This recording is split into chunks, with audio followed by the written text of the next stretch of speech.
Welcome back to Senate Education. We are, oh yeah, hi Big, how are you? We've met. Good to see you.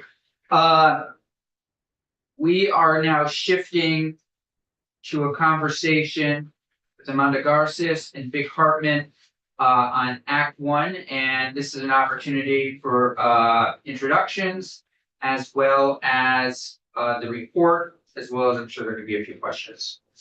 Floor is yours. Thank you. Go ahead. Okay, great. Hi, everyone. My name is Big Hartman. I use they, them pronouns. I'm the executive director and general counsel at the Human Rights Commission. I was somewhat recently now, became executive director just this past July. And prior to that, I was an investigator, staff attorney investigator here at the Human Rights Commission for about 2 years. I've been a practicing attorney in Vermont since 2005. Really grateful for your time today. I'm not going to take up too much of your time myself, but I do apologize. I'm not able to be there in person. It's always my preference to come to committee room myself. I'm a little under the weather and didn't need to give you guys my germs today. We appreciate that. But I believe I'm seeing in front of you our annual report, which I recently put together. As you are probably aware, the Human Rights Commission is a state agency with 3 primary areas of jurisdiction. We enforce anti-discrimination protections in housing, places of public accommodation, which includes all schools in Vermont, and state employment discrimination. So in my annual report, I wanted to just convey kind of the general process and our jurisdiction, the types of cases that we handle, in addition to cases which we process complaints through investigative processes. We assist parties with conciliation, and we also engage in a wide range of policy work, primarily through Amanda Garces, our Director of Policy Education and Outreach. So the first several pages of the report just kind of outline general information about us. And then the second half of the report summarizes some of our data from 2023 fiscal year. So I'm happy to, answer any general questions that the committee may have about our operations and anything at all. But in general, I just wanted to make my introduction to you all, let you know that I'm here to be a resource as you take up matters that may implicate civil rights for students or other areas that are of significance for us from a policy consideration standpoint. I appreciate that very much. And I think, Big, it'll be interesting to see if there are times when we might interact. We just had a report. We have a big library bill, for example, S220. I don't know how much you monitor our work and kind of keep an eye on things, or your staff, but you may find that we might pull on your expertise as we make our way through some of the things related to what we're trying to do in that bill and others. Does that make sense? Fantastic. I'm happy to be helpful, and we do keep track of a few different committees on both the Senate and the House side that we know are working on matters that are important to us. Okay, great. Thank you, Big. Any questions? Thank you. Okay, discuss. Thank you. This chair makes me feel very. Would you? No, it's great. Are you sure? I love it. I need comfortable chairs in my life. Yeah, I know. It's yeah. Well, first I wanna leave this copy for you, which is our final ethics studies framework. Yeah. This is the that's actual fine. Okay. framework, and Great. it's just like we don't have money, so we printed one for everybody. Oh, good. I like that. Actually. Enjoy. Yeah. Thank you. Enjoy. Great spot. So yeah, I'll start, for the record, my name is Amanda Garces. I am the Director of Policy, Education, and Outreach for the Vermont Human Rights Commission and the chair of the Act One working group that does not exist anymore, and the chair of the Technical Advisory Working Group that will cease to exist in 4 days. Which I'm really excited about. So I want to just offer a little bit of a walkthrough on what we did Yes. last year since our last time that we were together. And I'll just start by reframing and reminding ourselves about our work, our charge. And our charge was to review standards for student performance adopted by the State Board of Education. And before June 30th, recommend to the state board update an additional standard Yes. to recognize fully the history, contributions, and perspectives of ethnic groups and social groups.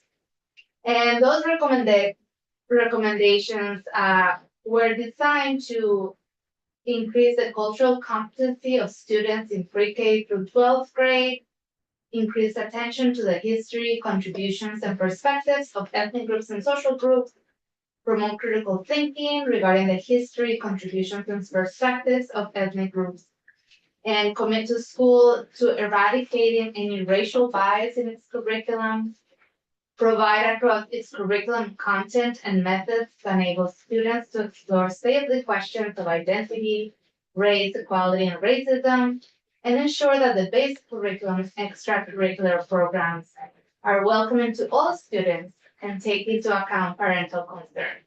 So those were our overarching goals that we needed to look at to develop what we did. To preface, we did not develop curriculum. This is not a curriculum. This is standards framework. And so what we did was, the legislators gave us $50,000 in the last legislative session to hire a consultant that was gonna help us. We hired an amazing team of 3 consultants from San Francisco who are experts in ethnic studies, who work in school districts in California. And we then had what we call the writing team committee, which worked with the consultants to really draft some of this work, and then had dialogue with the full working group until we did our last vote in June, and we finished on time. So that was a very short 6-month process that we had with the consultants. And what you see in front of you, when you have it online and you have this beautiful copy, it's that. And I have so, it right here, Yeah. for the committee, so, for you to read on your Is that lavender? Huh? Is that lavender or purple? It's purple. So I'm gonna give you the history of this flower. So, because when we were working with the consultants, we had a request that they really wanted an acronym. Working group member was like, we need an acronym for the educators to be able to get us remember. So the consultant worked, and then she emailed me one day and say, I got it. Here's a flower. And so the iris, what we call the iris framework, it really is a beautiful story because it's, so we're thinking of solidarity. And so there's a series of metaphors. One of them being, that I will say, is wisdom, faith, and courage. The iris is specifically this blue flag iris, the flower that is indigenous to Vermont. Described in the Clemens family form. So that the same day that she told me, I was like, yeah, that sounds good. And then I went to sleep and I couldn't sleep. And I woke up and I checked my email and I see an email from the Clemens family farm inviting us to their iris flower education. They have a whole entire field of iris every spring. And they do a lot of educational experiences there. So I was like, oh, this is meant to be. That's what it is. So it really draws on the wisdom of those who are indigenous to Vermont. Those have been left out of the curriculum. It symbolizes for us the faith that Vermont has the strength capacity and desire to move beyond the systems that have been oppressive, and the courage to pursue justice and freedom for all of us and for those who have contributed to this work.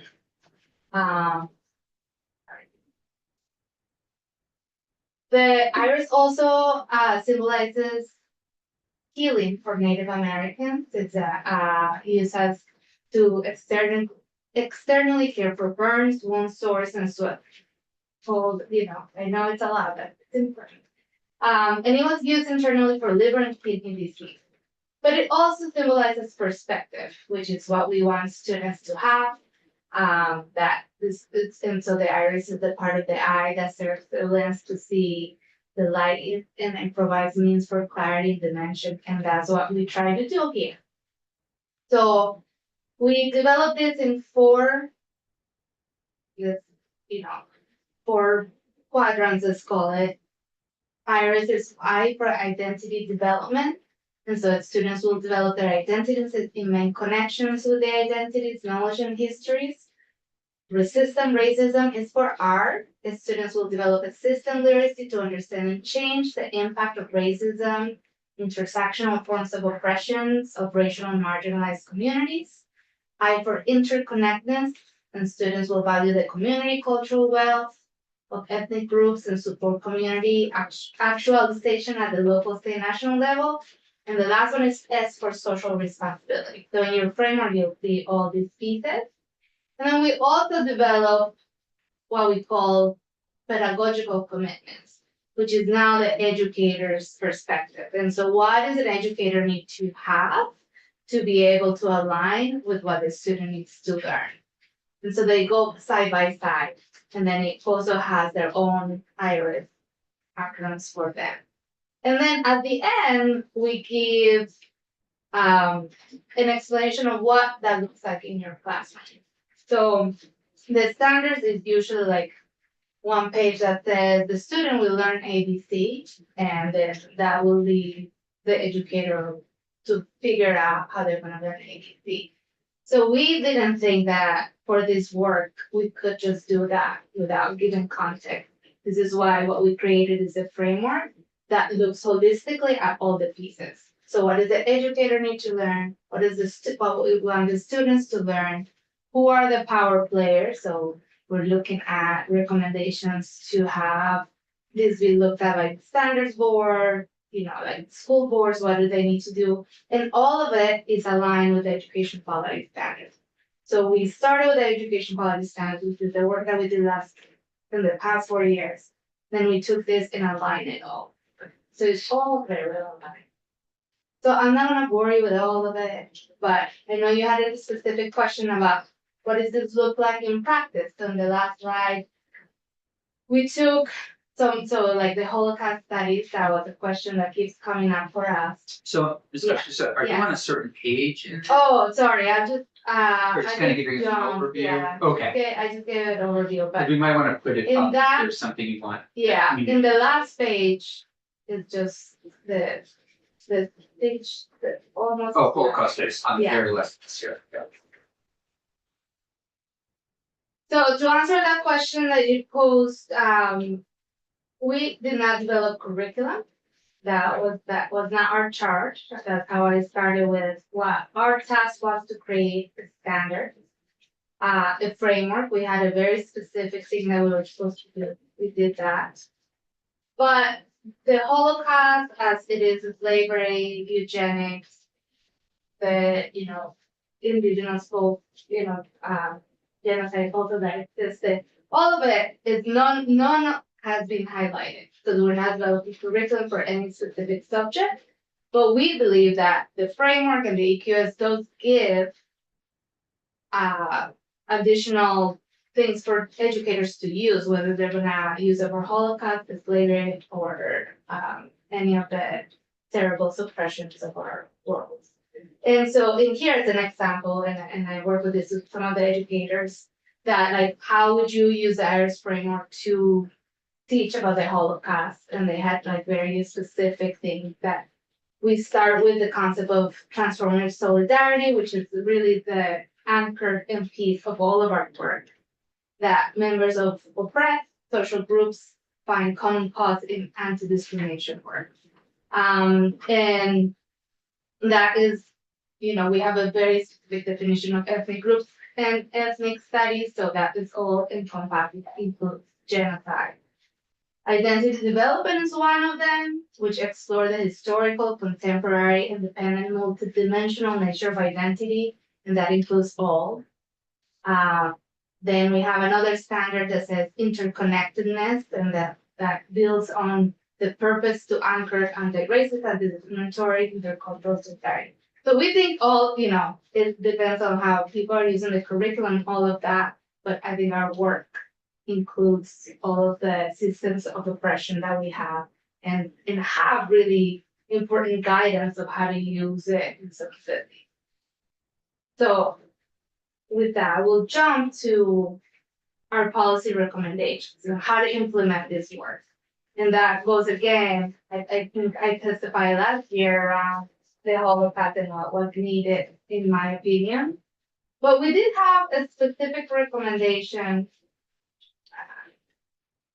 So you just tell us which packet you're working. Yeah, I will. It's in the final report of the, This one? This one, okay, yeah. thank you. So in the final report.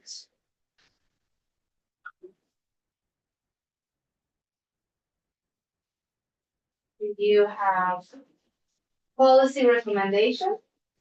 We had also a policy committee that spends quite a lot of time, and also we have recommendations from the consultants about how we could move this work in the policy frame, and so then our committee worked with the SBA really closely to come up with some of these legislative priorities. And they're aligned with both the EQS and the framework. And some of them are already being taken up. I see. So we have the legislation on training. We think it's really Okay, important. on page 4, Yeah. okay. Thank you. Legislature on training, making sure that all the school board chairs and superintendents are trained on equity and implementing this work. Legislation on requirements. You said yeah. that's already, is, Not that one. So there's already a board chair requirement Okay. for training. It doesn't specify that it has to be on equity. okay, And so what we are recommending is to amend 16 VSA 561 to basically require board chairs and superintendents to be trained on equity. and does that exist in any bill right now? No. Okay, thank you, but you would like us to put that somewhere? Yes. Okay, just to be clear, thanks. There's a statutorily required school boards to adopt 2 policies that are not mandated. There's a lot of school districts that have some of these policies, but they're not required. So we have one that is access to instructional materials. And that policy was drafted by the SBA with a lot of the libraries, correct? It was with the Library Association. And they got some feedback from equity practitioners too. So there's a policy already there. And that's just to ensure that this work doesn't get sidetracked later. So since you're working on policy, maybe that could be included there on that library fund. The requirement for a district equity policy, again, some districts already have that, but they're not required, and I really think it's really important. We also have a community engagement and vision. A lot of this work is about that, community engagement with our communities at large, and we really wanna see a policy that is going to support that the students and families and the voice of others are included. And again, some school districts already have this policy, VSBA has drafted one, but it's not required. It's really important. We strongly suggest data collection to have require the agency to gather data that will inform how this work is being, is happening in our district, so that we know that something's happened. And so there's some examples in there. And that might help answer the Holocaust education question possibly. Yeah. Okay, Further. Yeah. I will. oh, no, I'm saying Oh. being able to collect data, Oh, yes, oh, yes. yeah, I was. Oh, okay, yeah. And then the state board membership, members, wanted to impose a requirement to the appointment of state board so that it was reflected. We have a bill, Yeah. oh, sorry, go ahead, no, please. I didn't mean to interrupt you when you're, It's okay. yeah, so yeah, we have Bill, about this, about the appointment of folks to the state board, and I don't know if have you looked at it, it would. I have not seen it, no. It just would suggest that instead of the governor doing all of the appointments, that it's a shared governance structure or, appointment structure where the House would get 3 members to choose from, for the board, the Senate would get 3, and the governor would also get 3 voting members, 2 students and 2 non-students.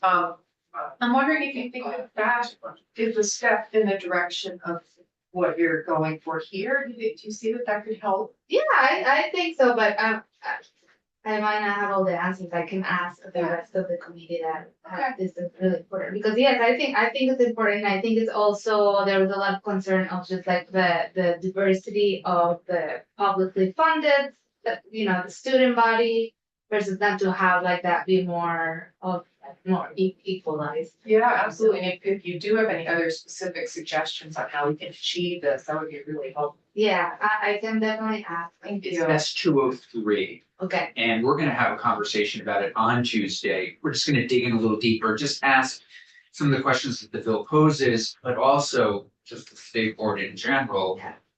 I mean, there have been theories and policy ideas for years, just to kind of dig into it. So if you wanna look at it before Tuesday, yeah, I might just have you zoom in for 15 minutes. to Yeah, Say, I'll- hey, that'd be great. I'll be happy to do that.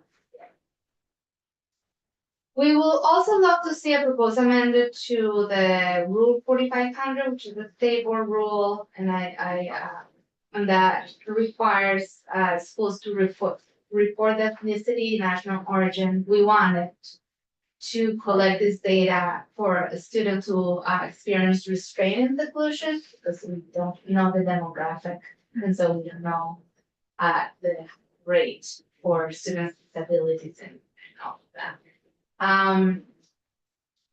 Also, we'd love to see a mandate to maintain an updated guidance on best practices for regarding transgender and gender non-conforming students right now. I forget when the last guidance was, but it should be updated in 3 years. And then I see that Senator Hashim has a bill that you will be talking about the half and hard of hearing and the blind students. So that was one of our big recommendations because we don't feel that we were able to give a comprehensive look and support at that specific demographic. So would Senator Hashim's bill accomplish this? Yes, yes, we'll be Beautiful. working with the Let's hear that. Vermont Advocacy Service. So that is for kind of like the policy run, what we talked about. And then from the framework, you'll see that we feel that there is, let me just tell you the page. In 1 minute. Page 5. Yeah. Starts on page 5.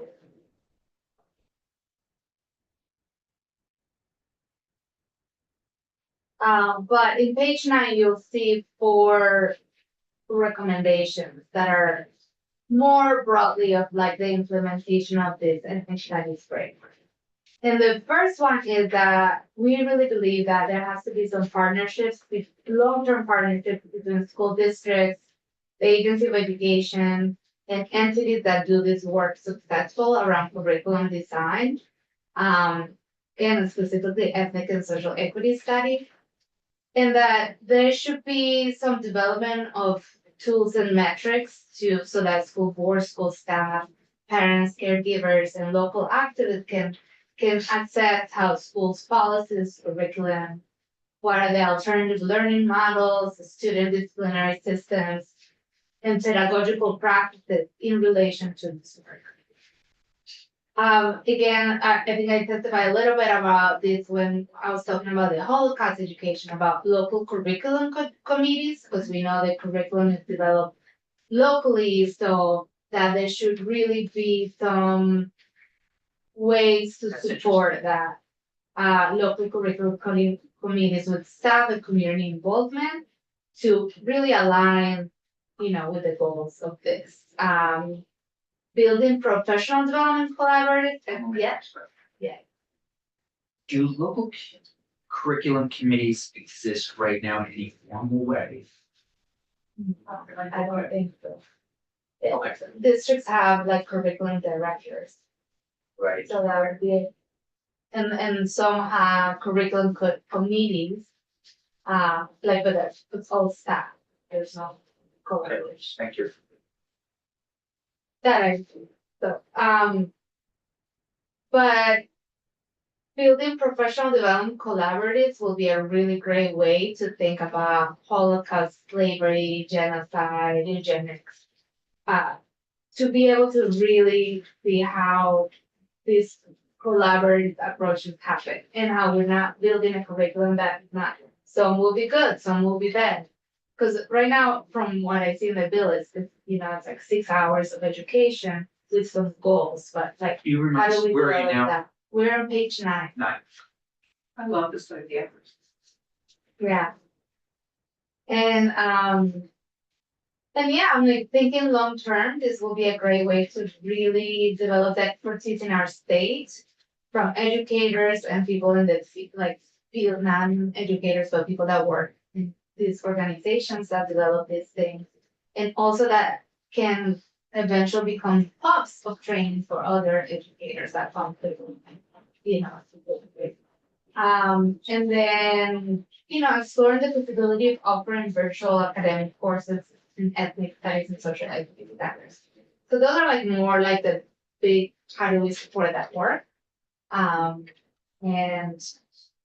yeah, there's a lot to read, a lot to do. We try to be as succinct as possible. And the last thing I'm gonna say is where the EQS is at this point. You guys know where the EQS is?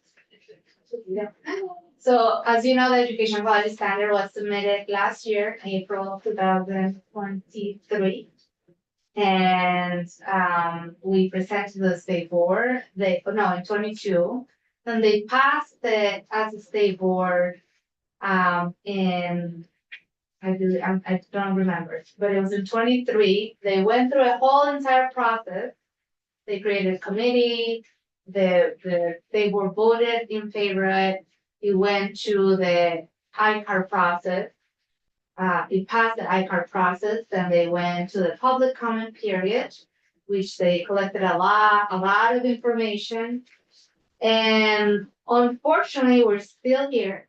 And now there are substantial changes being made that I am very disheartened by, that are really substantial to what we gave. So the format and content is gonna be different. I don't believe there has been a good process for this last part of the work. We've developed so much information for them. They had a EQS subcommittee. We work really closely with that subcommittee to give feedback from our upfront working group. But for the past 4 months, a lot of things are happening because they're trying to align the independent school rules to the EQS rules, but what is happening is kind of reverse, it's backwards, it's trying to fit the work that we did for our 8,000 plus students in public schools to this, and then diluting the work of the EQS. So I respect everybody, but this is work of 40 years that had a lot of community members involved, and we had so much public comment in both the subcommittee work and the work that the Upfront Working Group did. We had a lot of people in the field that say the public comment only showed 4 areas of disagreement that they needed to reconcile. none of the changes that are being put forth have to do with what I understand are those four pillars of comments that they received.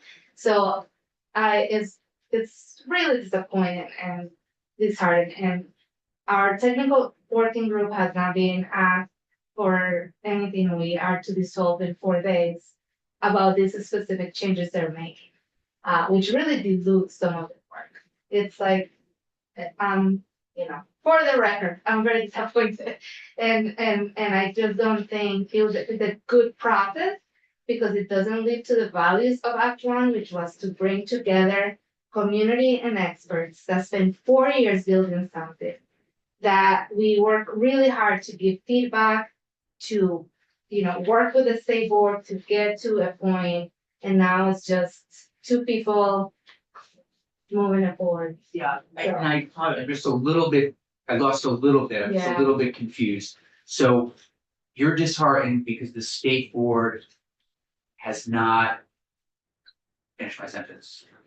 Has not finished its process, Not has not finished approved the EQS Got it, completely, okay. and is now at this stage of the game, making substantial changes that are really going to reorganize what the work that we did without a lot of, and we, Action Working Group does not exist anymore. So all those BIPOC community members that had, it is at their stage of their life, that is not. So, just for clarification, and we can get this from Ledge Council a little bit also, so. Why did it go to this, remind me why all this went to the state board? Because the state board by statute is the one that has. They this, have this, Yeah. okay, So the EQS is a state board rule right, and the standards is also part of the work, so. yes, sir. Thank you for sharing your disappointment so clearly. I really appreciate that and why it's helpful.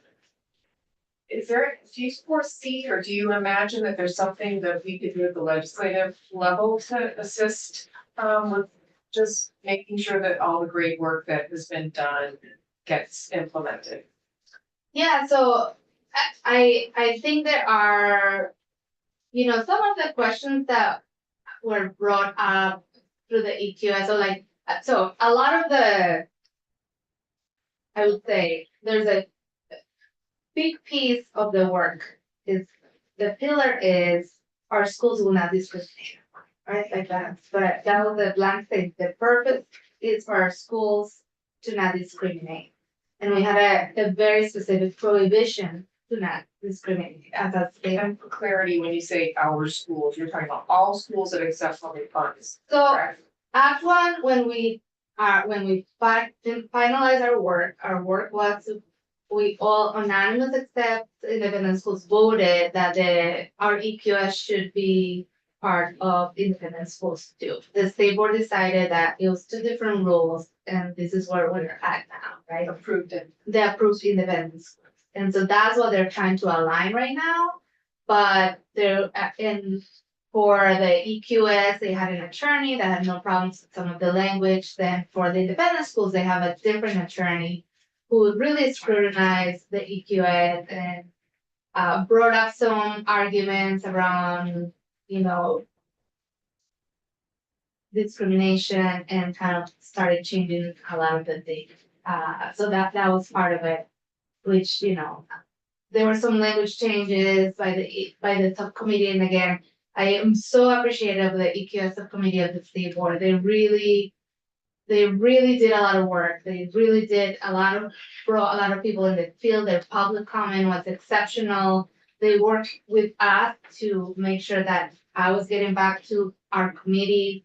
We dropped out documents after documents. It was really collaborative to get to where we are. So this is why it's part of the problem is that all of the changes that are like 3 days ago, I just saw a document that was like 3-page of preambles and like things that really just waters down a lot of the work that we did. We might have you back in to help us pull this Yeah. apart. Yeah. A little bit, Yeah, just because there's a lot here and this is one big piece of it. it You is. might need to dedicate a little more time. And I will think about what could you do, I'll pull in some brains. But I just, it it was a lot of work. And I think some of this might come up on Tuesday when we look at boards and commissions. So we look at the state board, we're also looking at board of trustees, all that kind of thing, but it might come up a little bit. We should think if you'd like to join us. Yeah, You know, how some of this stuff is working and not working, being effective and not being effective. yeah, I think that this legislature did such a beautiful job at really believing in the possibility of Act One to exist and to bring together like the institution Yeah. with community members. And that was like a value system that really is doing a lot for the state. I see a lot of the schools using their work equity. That was because of the work that we were trying to do.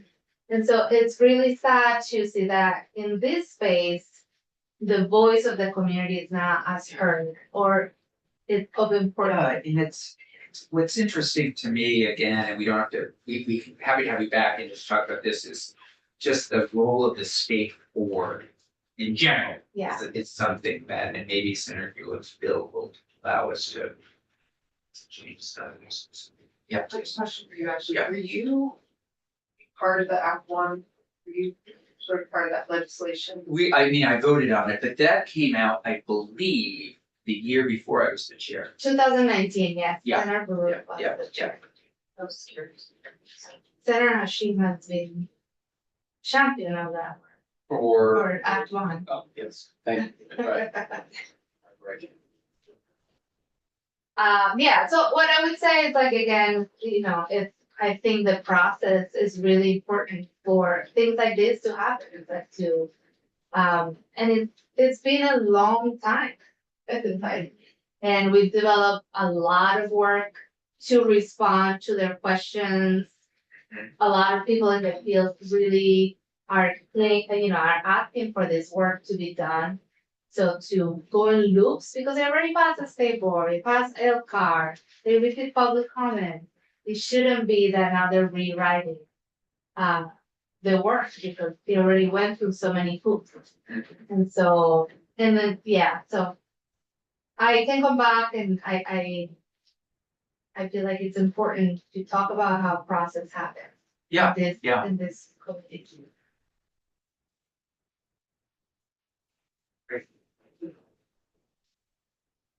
Well, that's all I have. It's a lot of documents. it's a lot of documents, great overview. I think, so again, Morgan's gonna invite you to come in as we talk about boards and commissions a little bit on Tuesday. If you could look at S204, that would be great. As we think about the state board, and I don't want to speak for Senator Gulick, but I think what in part her goal is with that. We need to just get broader, different voices on the board, going forward, so, pretty straightforward. Anything else from Ms. Garces? We have a list of things, recommendations that you would like us to find homes for, and that's the assignment, I guess I would ask if you wouldn't mind sticking with us. I just don't want to lose sight of that. We have a haul these next Yes. 6 weeks. Yes, I will be following it. Also, and I think, because they would see, the time for me, but the agency also has some recommendations and, one of them continues to be protecting students from harassment, and there will be a report forthcoming from the protections committee that was formed with some of the bullying harassment work, and I think that it will be, there's some recommendations there that. Yeah, it's been the front page, as you know, of the paper, several what? different schools over the past, Oh, between the yes, time we yes, adjourned yes, now, yes, it's, yeah, yeah. so appreciate that. So there's some recommendations that are coming to see our language. So I would love to come back for that. Great. Thank you. Thank you. You have any Hey. questions for me? Thanks, Dave. Good to see you. Thank you. Thank you so much, and thank you. I just want to recognize Amanda's incredible dedication and expertise and commitment to these causes all these years.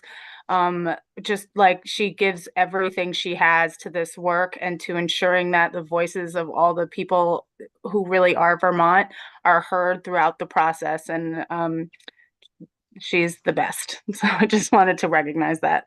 Thank you. Thank you for Thank saying you. that. You're the Thank continuity. you. You are. It is good to have continuity. Thank you. Thank you, thank you. Thank you. Okay, thank you, Big, that was so sweet. So, Morgan, do we have I believe someone coming in to assist us with Senator Sheepsville?